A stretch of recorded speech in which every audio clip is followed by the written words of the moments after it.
네, 안녕하십니까.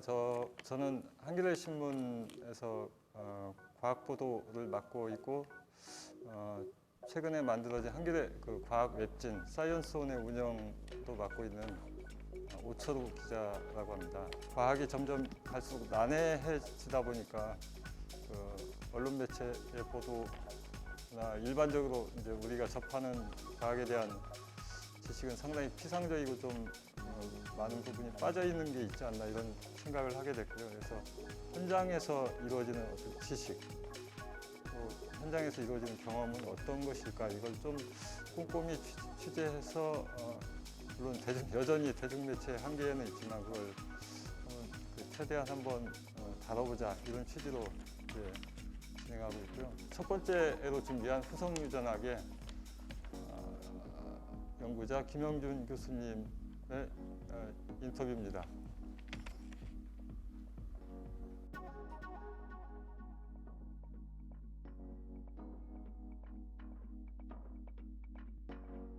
후성유전학은 DNA 정보로는 다 설명되지 않는 생명 현상과 유전 현상을 설명하려는 과학 연구 분야이고 최근에 급속히 이렇게 체계를 잡아가고 있는 그런 분야로 알고 있는데요. 최근에 갑자기 이렇게 주목받게 된 어떤 전환점 같은 게 있었는지 그것도 좀 궁금합니다. 그러니까 일단 발생을 하시는 분들의 가장 50년, 100년 전에 그 관심은 어떻게 그 세포가 하나의 이제 수정 알에서부터 시작을 해가지고 다양한 모양을 가지는 그러한 그 세포로 이제 발생해 나가는 달달해 나가느냐가 이제 궁금했던 거죠. 그러면은 특히 어떠한 부분이 어떠한 팔이 생긴다든지 그런 아니면은 어떠한 머리 부분이 생긴다든지 하는 걸 결정짓는 부분이 무엇이냐 그런 것을 굉장히 궁금해했었어요.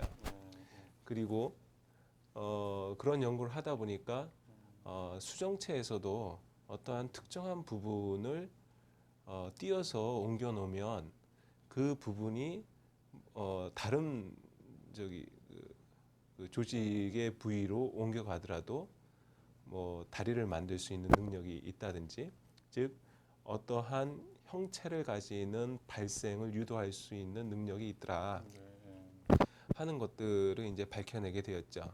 그 수정체에서 아니면은 수정체가 이제 불안하는 그런 세포 초기 단계에서 모든 세포가 동일한 능력을 갖고 있는 건 아니거든요. 아니면 모든 세포의 분야가 그래서 옛날에 도룡뇽 알 갖고 그런 실험들을 많이 했는데 도룡뇽 알에 노른자가 있는 부분하고 노른자가 없는 부분이라든지 여러 가지 그러한 기준에 의해서 이제 도룡뇽 알을 나눈 다음에 한 부위를 다른 도룡뇽 알에 다 옮겨 놓으면 예를 들어서 그 부분이 다리를 만드는 부분이었다 아니면 머리를 만드는 부분이었다 하면 머리가 만들어지더라 이거예요.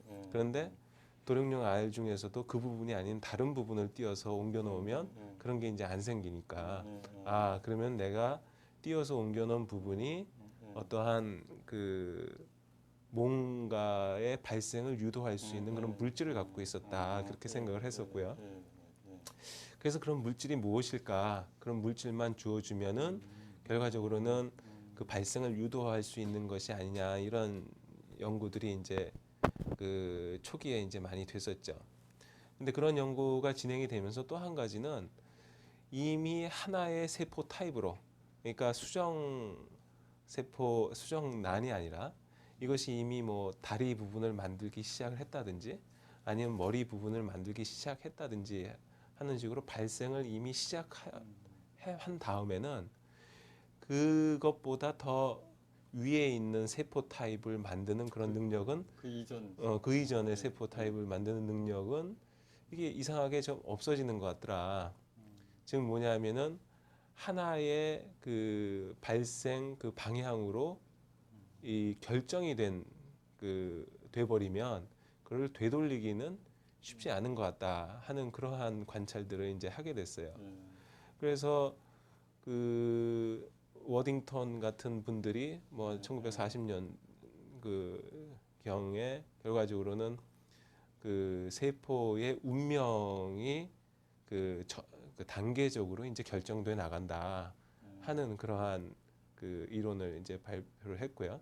그것을 어떠한 데다가 이제 비유를 했냐면은 커다란 산 위에서 바위 덩어리를 이렇게 계곡을 향해서 이렇게 굴러 던지면 그 바위가 굴러서 내려가는 것은 결과적으로는 어떠한 계곡으로 능선에서 이게 떨어졌느냐에 따라서 그 낮은 곳을 향해서 계속 이렇게 계곡이 나누어지면서 결국 갈 수밖에 없게 된다. 그러한 식으로 이제 비유를 하면서 그러니까 세포가 이쪽 계곡에 있는 세포하고 이쪽 계곡에 있는 세포는 뭔지 모르지만은 이런 커다란 그 발생 과정에서 그 한 번 이쪽으로 떨어지면은 이쪽으로 넘어가기 힘든 그러한 그 변화를 거친다 이렇게 얘기를 했어요. 그러면서 그러한 변화가 결과적으로는 어떤 유전학적인 변화가 아니라 유전학 이외의 어떤 그 요소에 의해서 일어나는 그런 변화고 그러한 변화는 그 세포가 계속 분열하는 데 있어 가지고 계속 쫓아가고 그 이미 한 번 결정이 되면 계속 쫓아가더라는 얘기죠. 그러니까 그 세포에 대해서는 어떤 유전적인 그러한 그 성격을 같이 보이더라 해서 그 개념을 이제 에피제네틱스라는 후성 유전학이라는 개념으로 그때 이제 그 제안을 하셨죠. 그러니까 우리가 DNA가 완전히 밝혀지고 DNA의 그 염기 서열을 완전히 결정한 것은 굉장히 최근의 일이잖아요. 그리고 그 DNA 염기 서열이 이제 바뀐다는 것까지 이제 다 이제 알아낸 것은 최근의 일이고 그 고전적인 유전학의 개념이라는 것은 어떠한 물질에 의해서 그 성질이 그 다음 그 세대로 그 전달이 되는 그런 개념을 유전학이라고 이제 하는 거죠. 그리고 그러한 그 전달된 그 세대 간의 그 절단된 그런 물질에 의해서 그 표현형이 계속 그 같이 나오는 그러한 그 개념을 이제 고전적인 유전학이라고 한다면 세포가 그런 식으로 하나의 발생 과정으로 결정이 돼 버리면 그 세포는 다른 성질을 가지는 세포로 그 다시 원상 복귀하기보다는 그쪽의 발생 과정에 어떤 성질을 유지하면서 계속 이렇게 더 분화해 나간다는 그런 개념이 결과적으로 고전적으로 어떠한 물질이 그 세포의 세대 간에 계속 전달이 되면서 그 성질을 계속 유지시켜 준다는 그러한 고전적인 유전학적인 개념과 유사하다 그렇게 얘기를 하는 거죠. 그래서 후성 유전학은 그 게놈이 다 밝히지 못하는 무엇을 이제 밝히려는 연구다 이렇게 또 볼 수 있을 텐데요. 게놈이라는 것은 이제 사람을 비유해서 이제 얘기를 하도록 하죠. 그러면 사람의 그 게놈이다 하면은 그 사람을 구성하는 모든 물질에 대한 기본 정보죠. 결과적으로는 게놈이라는 게.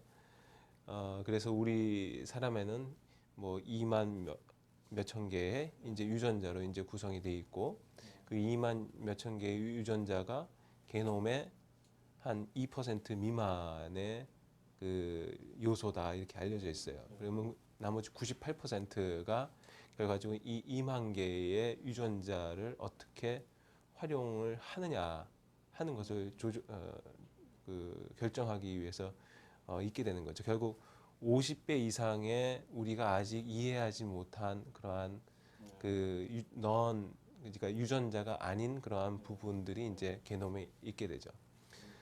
근데 이 게놈을 이제 유전자의 그 개념으로 보면 그 사람을 이 유전자는 결과적으로는 RNA를 만들고 단백질을 만들게 되고요. 그 단백질이 다양한 종류로 이제 만들어지지만 결국 그 단백질을 이용을 해서 우리의 이제 몸을 만들게 되는 것이죠. 전체적으로. 그런 개념으로 보면은 이 유전자라는 것은 게놈이라는 것은 우리 몸을 구성하는 모든 부품에 대한 어떠한 기본적인 그 도식도라고 할까 설계도라고 이제 할 수가 있겠죠. 그런데 이러한 그 부품에 대한 그래가지고는 뭐가 우리 몸에 들어있다 하는 것을 이제 알려주는 것이 이제 게놈이고요. 네. 그럼 이러한 부품이 예를 들어서 레고 박스를 이제 우리가 열면 레고 박스를 열면은 뭐 이렇게 직사각형 모양이 몇 개가 있고 이 정사각형 모양이 몇 개가 있고 이 짝대기 모양이 몇 개가 있다. 그거를 이제 쫙 이렇게 그 일단 몇 개가 있다고 이제 알려주는 것이 게놈이라고 할 수가 있을 것 같고요. 그 다음에 우리가 배를 만든다, 로봇을 만든다 하면 그 레고 박스에 이제 설명서가 있죠. 설명서가 요 그 직사각형 그 레고하고 이 작대기 모양의 이 레고를 어떤 식으로 이렇게 이어 붙이면 어떠한 모양이 나온다 하는 그러한 그 설명서가 이제 있게 되는데 그러한 설명서가 어떤 면에서는 에피제놈에 의해서 이루어진다 이렇게 얘기할 수 있을 것 같아요. 즉 게놈이라는 것은 아까 그 오 기자님께서도 이제 그 인트로덕션에서 이제 설명하셨듯이 우리 몸을 이루고 있는 모든 세포에서 이제 동일하게 가지고 있는 그러한 정보입니다. 지금 왜냐하면 모든 세포에서 동일하게 한 개체의 모든 세포에서 동일하게 갖고 있는 그런 정보죠. 그렇지만 그 정보 중에서 각 세포마다 이제 필요한 정보하고 필요 없는 정보가 이제 결정이 되겠죠. 네. 그런 것을 그 결정해주고 설명해주는 그러한 그 요소가 에피지놈이라고 얘기할 수가 있어요. 그래서 우리가 그 일반 사회에서 어떠한 비유를 하면은 여기는 자동차를 만드는 공장이다. 여기는 뭐 텔레비전을 만드는 공장이다 하면 자동차를 만드는 공장에서는 자동차에 필요한 부품만을 그 만들면 되고 텔레비전을 만드는 공장에서는 텔레비전을 만드는 부품만을 만들면 되기 때문에 그 모든 부품을 다 사용해 가지고 그 완성품을 만들게 되죠. 네. 근데 사람과 같은 생명체는 그러한 그 인포메이션을 필요한 거에 따라서 이렇게 나눠주는 것이 아니라 네. 모든 그 내가 뼈세포를 만드는데 필요한 그러한 부품뿐만 아니라 그 피부세포를 만드는 그러한 것도 하나의 수정란이라는 그러한 세포에서 결과적으로 만들어져서 나와야 되는 것이기 때문에 모든 세포가 결과적으로는 자기 세포만을 만드는데 필요한 정보뿐만 아니라 그 개체를 만드는데 필요한 모든 정보를 다 가지고 있어야 된다는 얘기죠. 그러다 보니까 결과적으로는 각 세포들은 자기의 기능을 위해서 필요한 정보하고 필요하지 않은 정보를 어떻게 나누고 그 다음에 필요한 정보만을 그 활용할 수 있느냐 하는 그러한 문제점이 이제 나오게 되는데 그러한 문제점을 해결하는 것이 이제 또 다른 비유로서 에피게놈의 이제 그 기능이라든지 그 필요성이라고 얘기할 수가 있을 것 같아요. 그럼 아까 그 자동차 공장, TV 공장 말씀하셨는데 그 비유로 이렇게 다시 그 비유로 이제 얘기를 하자면 그 자동차 공장, TV 공장에도 세상에 존재하는 모든 부품을 만들 수 있는 어떤 정보를 일단 창고에 다 갖다 놓고 근데 자동차 공장에 필요한 부품용 정보 또 TV 공장의 경우에는 TV에 필요한 부품용 정보 그 각각의 정보만을 간추려가지고 뽑아서 직접 작업하기 좋은 장소에 그걸 이렇게 갖다 놓는다. 뭐 이렇게도 볼 수. 그러니까 비슷한데요. 그 자동차 공장에 가면은 자동차 부품만 있겠죠. 그런데 네. 우리나라 전체로 생각을 하면 우리나라 전체에는 자동차 부품뿐만 아니라 그 아까 텔레비전에 대한 부품이든 어디든 다 있겠죠. 네. 즉 뭐냐면은 게놈과 에피게놈의 그러한 관계가 마치 그런 거 이렇게 비슷하게 비유가 될 수 있는 게 이게 단일 세포에서는 게놈만 갖고서도 충분하겠죠. 왜냐하면은 그 세포에서 어차피 다 쓸 정보를 갖고 다니는 것이니까. 우리나라와 같이 전체 나라의 개념으로 이게 사람 하나하나가 아니라 아니면 하나하나의 회사가 아니라 이것이 다 분업화돼 가지고 우리가 서로 돕고 살아가는 이런 그 커뮤니티의 개념이 되면 그러한 부품이라든지 그런 것들을 재구성해야 되는 그런 필요성이 생기는 것처럼.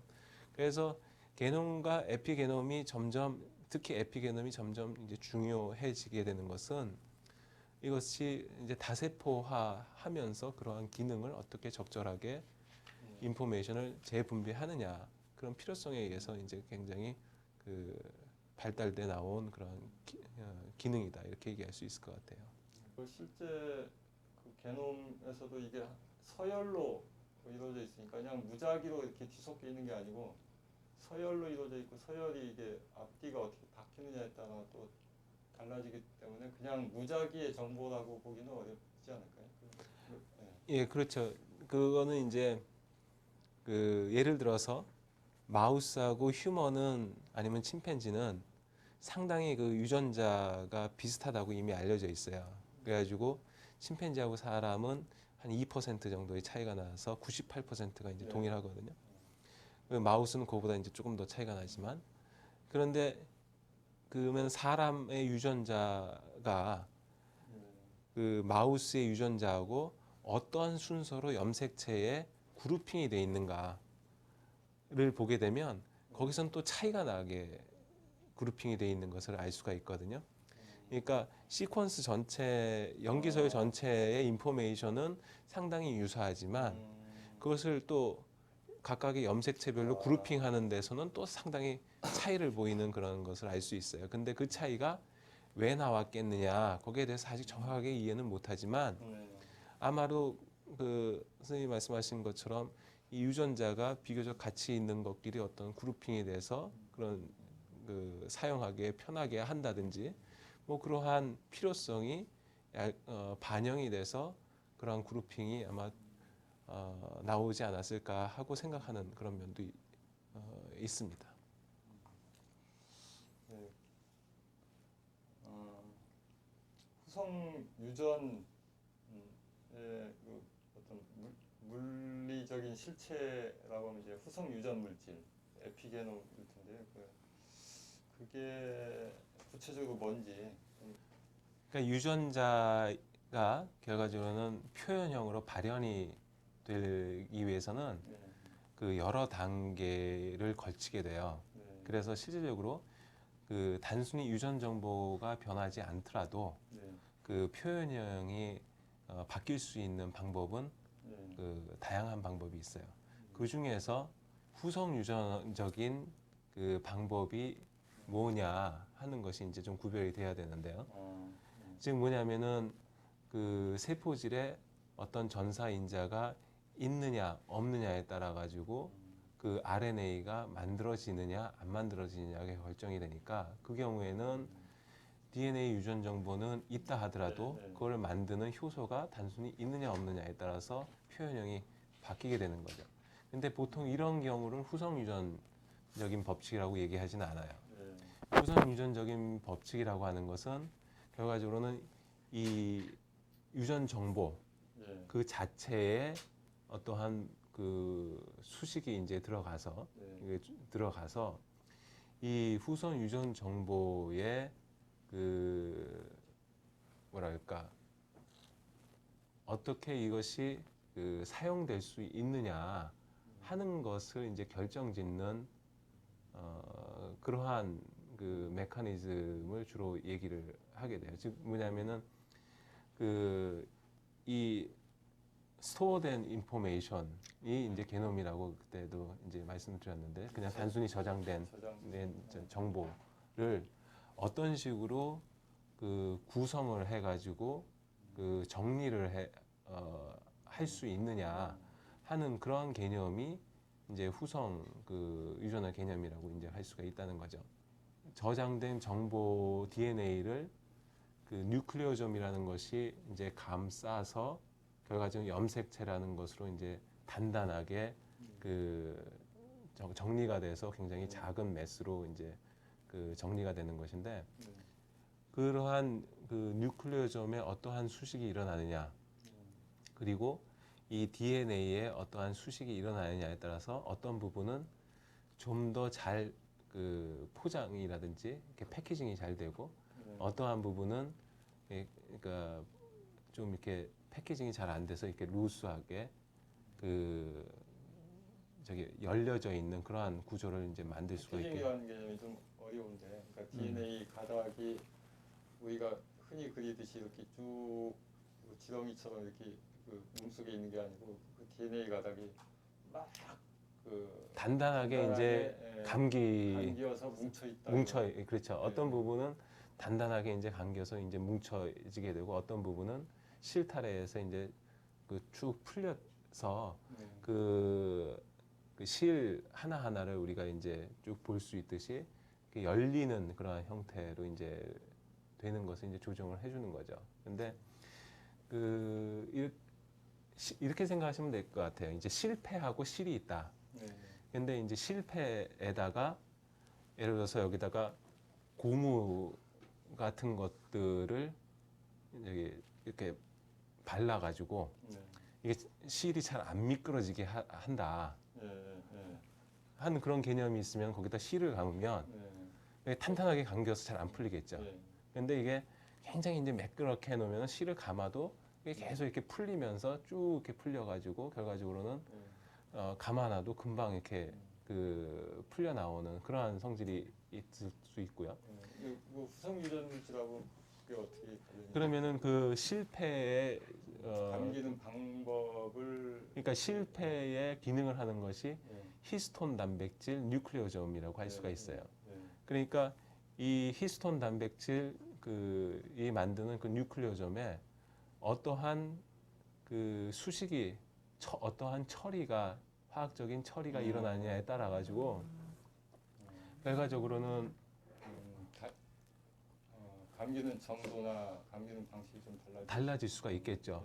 그런 것이 요새 그 얘기하는 히스톤에 뭐 메틸기가 가서 붙었다, 아세틸기가 가서 붙었다, 뭐 아니면 다른 뭐 포스포리레이션이 일어났다 하고 얘기하는 것들이 그러한 실패에다가 예를 들어서 고무로 코팅을 한다든지 아니면 매끈하게 한다든지 그런 거하고 이제 비슷하다는 거예요. 그리고 이 실패하고 실패가 하나만 있는 것이 아니라 굉장히 실패끼리 또 10개, 20개, 뭐 30개 이렇게 붙는 거잖아요. 그러면 이 실패하고 실패가 굉장히 서로 잘 붙게, 예를 들어서 요 실패하고 요 실패에 자석 처리를 해놨다. 그러면은 그 실패하고 실패가 이렇게 와서 딱 붙어버리니까 여기에 감겨 있는 실들이 그 풀리기가 굉장히 어렵겠죠. 그런 것이 결과적으로는 히스톤 단백질에 일어나는 그러한 화학적인 변화를 얘기하는 거고요. 그 다음에 또 다른 것은 실을 감는데 이 실에다가 이번에는 실패의 어떠한 그 화학적 처리를 안 하더라도 이 실에다가 일정 부분에다가 화학적인 그 처리를 할 수가 있겠죠. 그래서 실이 이렇게 길게 있는데 이쪽 부분에는 끈끈이 풀을 이렇게 그 이제 묻혀놓고 실패에다 쭉 감으면 이 끈끈이 풀이 묻혀 있는 그러한 실은 이 실패에 가서 감긴 다음에 팍 달라붙어 가지고 나오지 않지만 이 풀이 안 붙어 있는 이쪽 실들은 감아놨다 하더라도 뭐 이렇게 쭉 이렇게 손으로 잡아당기면 이제 풀려서 그 부분을 사용할 수가 있겠죠. 그때 이 실에다가 화학적인 처리를 하는 거가 결과적으로는 우리가 얘기하는 메틸 그룹이 이 실에 가서 붙느냐 안 붙느냐. 자신이 왜냐면 DNA에 이런 메틸 그룹이 가서 붙느냐 안 붙느냐를 얘기하는 거가 그 비슷한 비유가 돼요. 그래서 결과적으로 이러한 그 DNA가 얼마만큼 단단하게 그 포장이 돼 가지고 그 있느냐, 아니면 얼마만큼 이렇게 그 풀려 가지고 사용이 가능한 상태로 있느냐가 이러한 것을 포장하는 그런 뉴클레오점하고 그 DNA에 어떠한 화학적인 변화가 일어났느냐, 일어나지 않느냐에 의해서 그 쉽게 조정을 할 수 있다는 거죠. 그 후성 유전학을 이제 취재하다 보면 항상 헷갈리는 게 우리 그렇더라도 여전히 먼저 존재하는 DNA하고 유전자 게놈은 굉장히 그 가장 기본적인 요소이고 생명현상의 많은 부분이 이제 그걸로 이제 설명이 될 수 있고 뭐 유전자가 하나의 운명이다 이렇게까지 확대 해석이 될 수도 있는데 이제 후성 유전학은 그것과는 다른 식의 이제 생명에 대한 설명 방식을 제공하고 있잖아요. 모차르트의 피아노 곡이 있어요. 네, 네. 그러면은 이제 예를 들어서 작은 별 같은 것도 이제 네, 네. 뭐 어린 애부터 치지만은 세계적인 거장도 이제 그걸 연주를 하잖아요. 네. 그러면은 거기에 그 곡을 이것은 뭐 모차르트의 어떠한 A 몇 번 피아노 곡이다 하고 결정을 짓는 것은 그 악보에 나와 있는 뭐 어떤 그 멜로디가 되겠죠. 여러 가지. 그렇지만 그것을 어떻게 치느냐에 따라 가지고 그냥 뭐 유치원생이 그냥 그 리듬 저거는 어떤 노래다 이렇게 아는 정도로 이제 칠 수도 있고 세계적인 거장이 쳐가지고 결과적으로는 그 어떠한 심오한 그런 예술적인 그런 것을 이제 표현해낼 수도 있으리라고 생각하거든요. 그러면은 그 거기에서 그 세계적인 거장의 플레이가 중요한 거냐 아니면 모차르트가 이러한 식의 곡을 작곡한 것이 이제 중요한 거냐 이제 그거를 이제 얘기할 때 그 상황에 따라서 이거는 달라지는 거라고. 예를 들어서 모차르트가 그런 곡을 쓰지 않았으면 아예 뭐 어떠한 사람이 뭐 플레이를 하더라도 연주를 하더라도 그러한 그 어떤 그 굉장히 훌륭한 연주를 들을 수는 우리가 없겠죠. 그렇지만 결과적으로는 그 게놈이라는 그러한 유전이라는 그런 것이 있는 바탕에서 우리가 이제 모차르트가 작곡을 해놓고 갔어요. 그러면은 야 이걸 어떻게 훌륭하게 연구를 할 거냐, 연주를 할 거냐, 뭐 이런 걸 얘기하면 에피게놈이 연주의 기법이라든지 그런 게 굉장히 중요하다고 막 얘기를 하겠죠.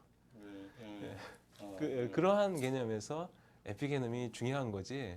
에피게놈이 굉장히 중요하다고 얘기한다고 해서 이 게놈이 뭐 이거 중요한 게 아니라든지 게놈이 결과적으로 우리 생명체를 이루는 데 있어가지고 하는 역할이 줄어든다든지 그런 것은 아니다 이렇게 이해하는 게 아마 비슷한 비유일 것 같습니다. 어떻게 보면 좀 생명에 대해서 좀그 결정론이 아니고 좀 유연하게 생각할 수 있는 여러 가지의 어떤 이해 방식들을 여기서든 이렇게 주고 그런 거라고 볼 수도 있겠네요. 그러니까 질병으로 따지면요.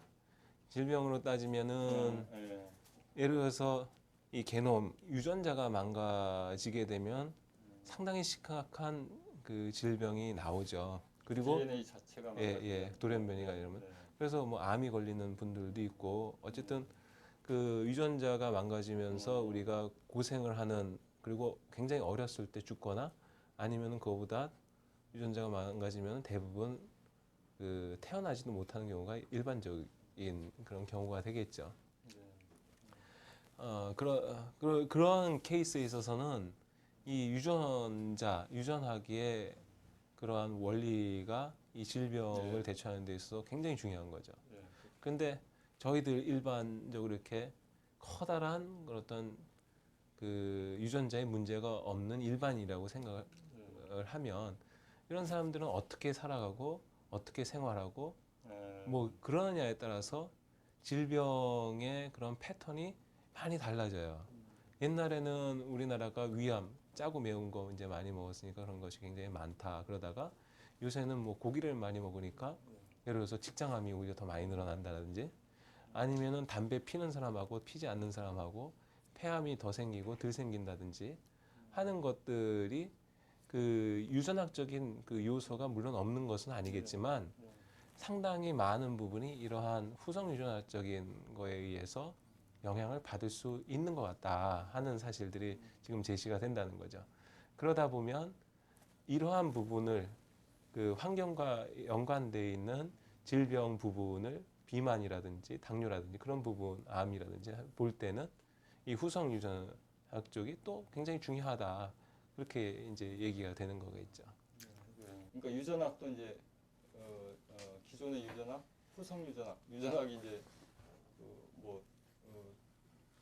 두 가지의 설명 방식이 생긴 것 같은데, 그러면 기존의 유전학을 DNA 유전학이다. 그리고 지금 말씀하신 거를 환경의 요인들을 강조한다는 의미에서 후성 유전학을 환경 유전학이다. 이렇게도 부를 수 있습니까? 그 뭐 아주 불가능한 거는 아닌 것 같고요. 그 결과적으로는 그 환경과 적응을 해 나가면서 일어나는 그러한 그 현상들이기 때문에 그 후성 유전학은 그 우리의 적응, 그다음에 세포의 적응, 그다음에 주위의 환경에 대한 대처, 그것에 직접적인 그 영향이 있는 그런 거라고 얘기할 수가 있을 것 같아요. 사람의 유전자가 결정됐다는 것은 뭐 포유류가 되고 그 전에 뭐 계속 올라가면은 어떠한 공통 수백만 년, 수천만 년, 뭐 수억 년 이렇게 올라가면서 결과적으로는 진화해 나온 결과물이잖아요. 그래서 우리의 게놈 유전체는 그러한 1, 2년, 10년, 100년의 결과물이 아니라 그러한 굉장히 오랜 기간을 걸쳐서 가장 최적으로 그 만들어진 그런 상태라고 얘기할 수가 있어요. 그리고 그러한 진화가 일어나는 그런 과정은 굉장히 그 우리의 유전자를 그 돌연변이를 이렇게 그 높은 그런 빈도는 아니지만은 돌연변이가 일어나는 과정에서 그 우연에 의해서 그것이 이제 자연에서 더 나은 방향으로 이제 골라졌을 때 그것이 이제 또 그 살아가게 되는 거죠. 저기 진화에 가고 그래서 그 게놈은 그런 진화하고 그 밀접한 연관 관계, 그 오랜 기간에 걸쳐서 일어나는 진화하고 밀접한 연관 관계를 우리가 이미 알고 있듯이 갖고 있죠. 그런데 우리의 일반적인 그 주위 환경의 변화는 그런 수백 년, 수천 년에 일어나는 그런 변화만 있다는 것이 아니거든요. 순식간에 하다못해 그 온도의 변화가 있을 수도 있고, 그 다음에 우리가 먹는 거에 변화가 있을 수도 있고, 그 다음에 우리가 살아가는 다양한 그러한 환경적인 변화가 있을 수 있을 텐데, 이러한 환경적인 변화에 우리의 게놈 자체가 그러면 계속 바뀔 수 있는 시간도 없을 뿐더러 그렇게 뭐 바이러스가 아닌 이상, 바이러스는 그렇게 할 수가 있죠. 근데 그런 시간이 없을 뿐더러 그것이 이제 최적적인 그런 컨디션은 아니라는 거죠. 1시간 전에는 가장 좋았는데 1시간 후에는 나쁘면은 1시간 후에는 죽어야 되는 거잖아요. 예를 들어서 그러다 보니까 그러한 환경적인 그 적응에 그 필요한 그런 유전적인 요소가 있다 이렇게 생각할 수가 있고요. 그러한 것들이 이런 에피게놈 후성 유전학적인 방법에 의해서 많이 이루어진다고 생각할 수가 있어요. 즉 게놈 자체는 변하지 않지만 게놈에 대한 어떠한 활용이라든지 사용 그러한 그 가능성을 그 환경의 영향을 받아가지고 계속 조절해 나감으로써 그 비교적인 환경의 변화에 가장 최적으로 대응할 수 있는 그러한 상태를 만드는 거라는 거죠. 그러다 보니까 에피게놈의 대부분의 그러한 수식이라든지 그런 변화가 외부 환경 요인에 의해서 이루어지게 돼 있고 그 중에서도 특히 그 우리의 화학적인 결과적으로는 변화가 일어나야 되니까 그 화학적인 변화라는 것은 결국 우리가 먹는 그런 음식물에 의해서 뭐 음식물이든 아니면 약이든 아니면은 대사선을 이용하게 뭔가는 모르지만은 그런 거에 의해서 이루어지는데 우리가 섭취하는 가장 많은 그 물질이 결국 음식물이라는 거죠. 그래서 그 음식물의 그 산물이 결과적으로는 아세틸기가 되고 메틸기가 되고 뭐 이러한 그 기들이 되는데 이러한 메틸, 아세틸 등의 그 화학 물질이 DNA에 가서 붙고 아까 히스톤 단백질에 가서 붙고 이렇게 붙다 보니까 아까 설명드린 것처럼 밧줄이 어떤 부분은 더 끈끈해지고 어떤 부분은 매끈하고 이 실패의 역할을 하는 히스톤도 더 끈끈하고 매끈하고 해서 네. 그것을 좀 더 단단하게 잡고 있거나 아니면 이렇게 풀어줄 수가 있고 그러한 화학적인 물질은 띄었다 붙였다 할 수가 있는 상황이라는 거예요. 네. 유전자의 그 유전자를 망가뜨리지 않고서도 네. 그러니까 필요에 따라서 지금은 이렇게 단단하게 감아놨다가 환경에 그 다음에 이 환경이 변하면 이러한 화학적인 그러한 그 변화가 제거될 수가 있으니까 그때 가서는 이것이 다시 또 풀릴 수도 있는 그러한 상태로 이제 변할 수 있다는 거죠. 그 유럽 중심의 후성 유전학 공동 연구자들을 위한 사이트에 어디 가보니까 이 식습관을 굉장히 강조하고 있더라고요. 뭐 그리고 뭐 무엇을 먹느냐에 따라 후손이 달라질 수 있다. 뭐 이런 이제 문구까지 있던데, 이게 좀 어떻게 보면 좀 너무 또 단순화하고 좀 약간 과장된 게 아닌가 이런 느낌도 받습니다만 이 교수님께서도 계속 그 먹을거리 그러니까 식습관이 뭐 중요하다 이런 말씀도 하셨고 해서 뭐이 식습관 시기하고 그 지금 후성 유전하고의 관계에 대해서 어떤 연구들이 이루어지고 있는지 또 그 관계를 어떻게 이해하는 게 이제 적절할지 좀. 그러니까 아까도 말씀드린 것처럼 이 후성 유전의 조절은 그 우리가 섭취하는 여러 가지 물질의 대사 물질인 메틸기나 아세틸기에 의해서 이루어진다고 했기 때문에 어쨌든 이 그러한 대사 물질에 영향을 줄 수 있는 외부 조건들이 그 우리의 후성 유전적인 것을 결정을 하게 되겠죠. 이 대사 물질에 영향을 줄 수 있는 것은 뭐 우리가 무엇을 먹느냐 식습관이 될 수도 있고 우리의 행동 패턴이 될 수도 있고 우리의 주거 환경 같이 얼마만큼 주위가 자연이 잘 보존되거나 뭐 오염되느냐 뭐 그런 다양한 것들이 이제 여기에는 영향을 줄 수가 있습니다. 그리고 실제적으로 어떠한 음식이 그러면 여기에 더 좋으냐 나쁘냐 그런 것은 그래가지고는 그 균형된 어떠한 생활이라든지 그런 것이 이제 필요할 것이다.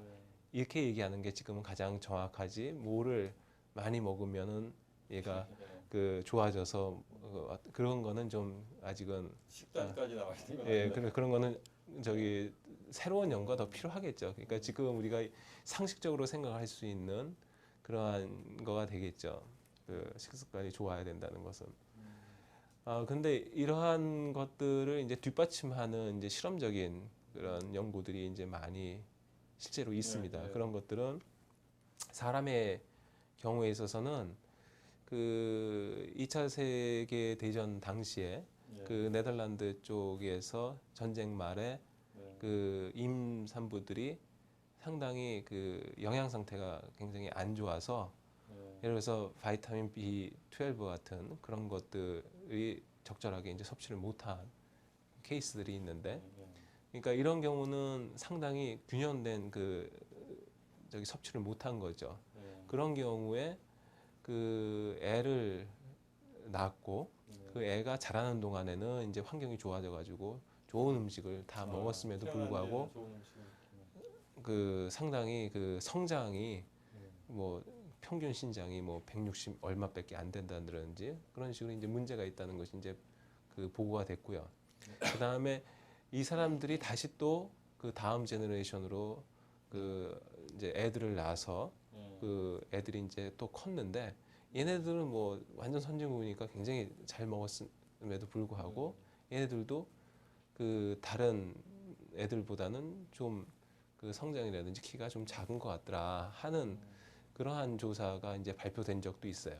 그래서 이런 것들이 결과적으로는 그 굉장히 그 임신 그 시기에 어떠한 그 음식물 섭취가 잘못된 것이 결과적으로는 그 자식과 그 자식의 계속 저기 세대 간에 어느 정도 이렇게 전달이 되는 거 아니냐 이런 식으로 지금 사람들이 그 생각을 하는 그러한 면이 좀 있고요. 심리과학에서 이 마음의 특정 패턴을 후성 유전학으로 설명하려는 노력도 있는 것 같더라고요. 그러니까 왜 우리 자폐증 예, 있잖아요. 자폐증이 유전병이에요.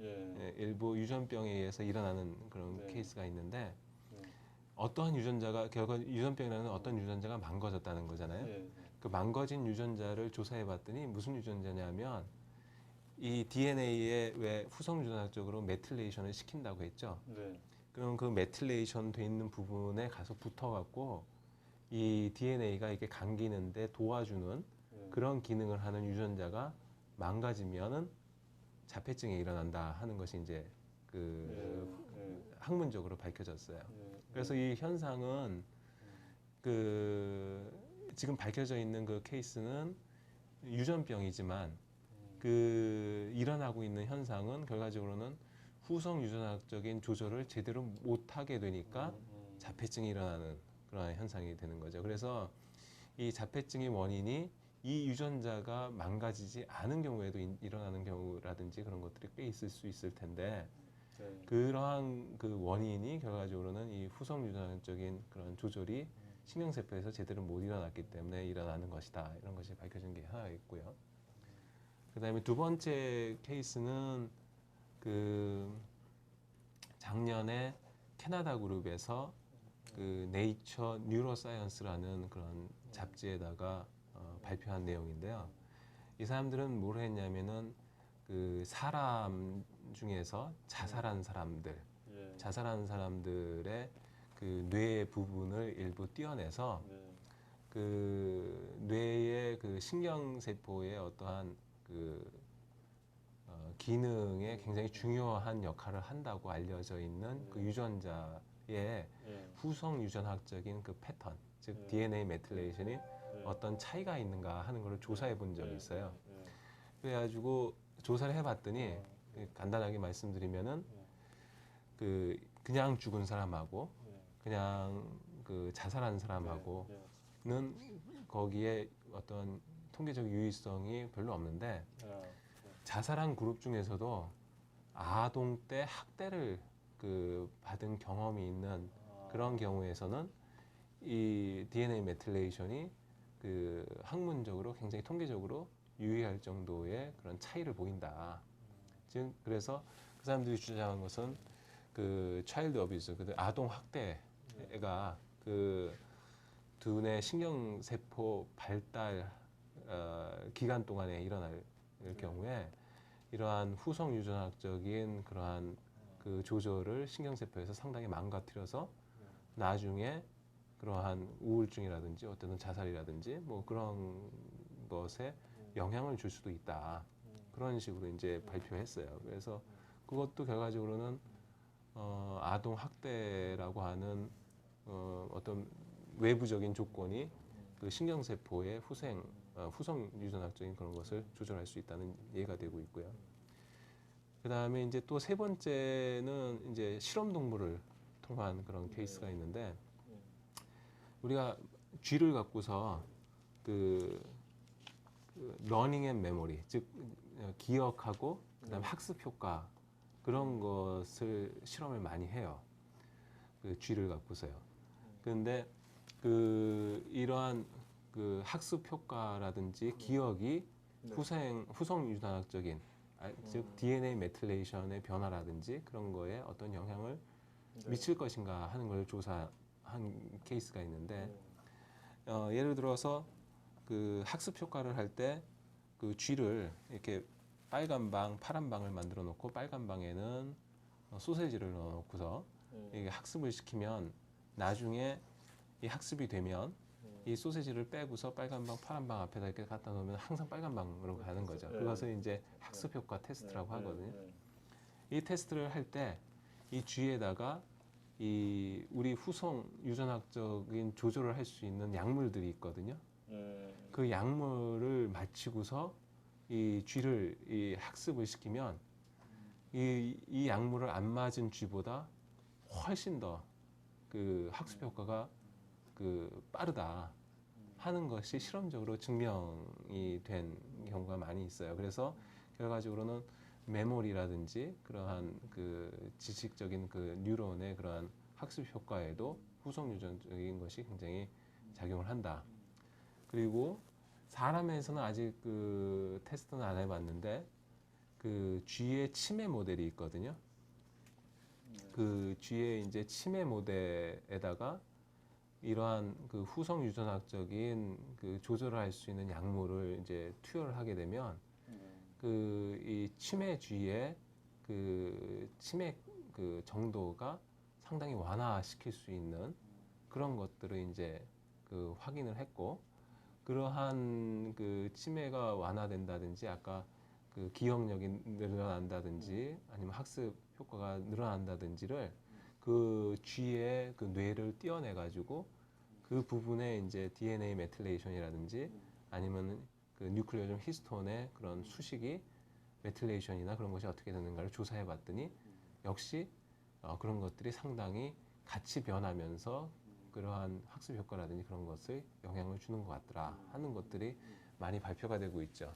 그래서 이 후속 유전학적인 이러한 그 변화는 우리의 그 질병 중에서도 그 신경과 같은 아니면 정신과 같은 사이콜로지 그쪽의 그 질병에 굉장히 커다란 관계가 있다 하는 거가 알려져 있고, 그 다음에 또 다른 부분은 비만과 연관돼 있는 암과 연관돼 있는 그런 부분에 상당히 그 중요한 역할을 한다 이렇게 알려지고 있어요.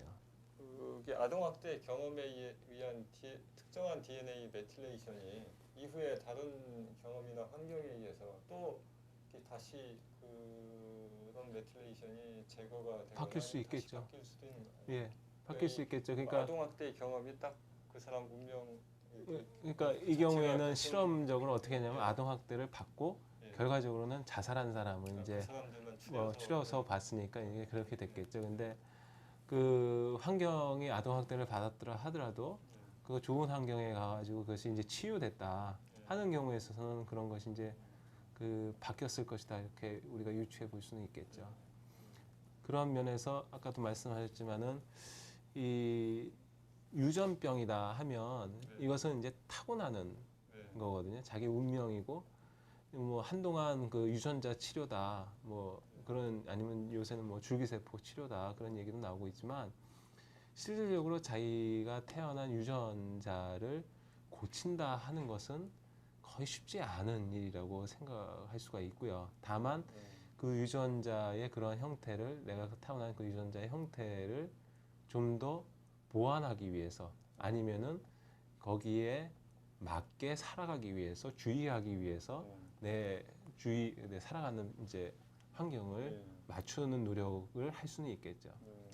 그거에 비해서 이제 후성 유전이라는 것은 이게 가역적이라는 얘기예요. 아까 얘기한 것처럼 그 아동 학대를 당해가지고 그런 식으로 뭐 그걸 믿는다고 하면요. 그런 식으로 우리의 신경 조직의 그 후성 유전적인 패턴이 굉장히 나쁘게 바뀌었다 하더라도 좋은 환경을 줘주게 되면은 그것이 얼마든지 가역적이기 때문에 그 좋은 쪽으로 원상태로 이제 복귀될 수 있다 하는 그런 내용이니까요. 그렇기 때문에 그 사회에 아니면 그 개인한테 굉장히 희망적인 메시지를 줄 수 있는 그런 그 상황이라는 거죠. 그리고 아예 또 처음부터 그런 나쁜 환경을 만들지 않아야 된다 하는 그러한 메시지도 나갈 수가 있겠고요. 여전히 뭐 DNA의 세계 그리고 더군다나 에피게놈의 세계는 우리가 이제 경험할 수 있는 눈으로 볼 수 있는 영역이 아니기 때문에